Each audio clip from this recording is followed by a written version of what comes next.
আগের যে 10টা গরু রয়েছে আমি কিন্তু বিক্রি দিয়েছি, এর মধ্যে খালি এইটা রয়েছে, এইটা ওই বিক্রি গেছে, এটা বিক্রি হয়েছে 60,000 টাকা এই পর্যন্ত পাইলাম।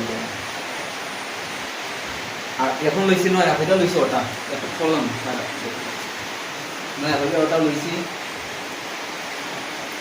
আর ওটা লইছি ওটা এটা পুরাতন, এটা লইছিলাম 6 মাস এটা শাহিওয়াল আর দেশাল মনে হয় কিছু মিক্স।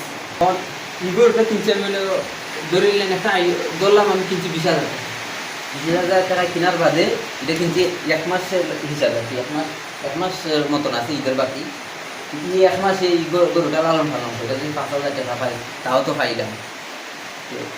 কোনো কিছু না করার চাইতে কোনো কিছু খারাপ লাভ আমার যতটুকু মনে হয়, যে কোনো কিছু কই আমি এই গরু যদি আমি 20,000 লই থাকি, 20,000 লওয়ার পরে আমি ভাবলাম আমার 2,000 টাকা লস হয়ে গেল, সবসময় তো আর লাভ হইতো না, 2,000 টাকা লস হয়ে গেল।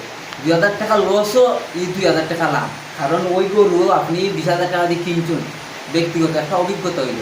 পরবর্তীতে নিজের লাগি মানে খামার করার দরকার নাই, নিজের লাগিতে সময় কোনো একটা জিনিস কেনার যাইবা, এই সময় মনে হইব যে আগের একটা গরু কিনছিলাম, গরু কেনার বাদে আমার 2,000 টাকা লস হয়েছে, এখন এই গরু থেকে কিলাখান আমি আরও 2,000 টাকা লাভ করবো কিনার দিয়া, এই চিন্তা দ্বারা মাথা পারবো। আর যদি আপনি কোনো সময় লসই না করেন, তো লস না করলে আপনি বুঝবা কিলাখান যে এটা লাভ কিলাখান করবেন, লস করার বাদে যে মেন লাভ যেটা আছে এটা বা করতে পারবা।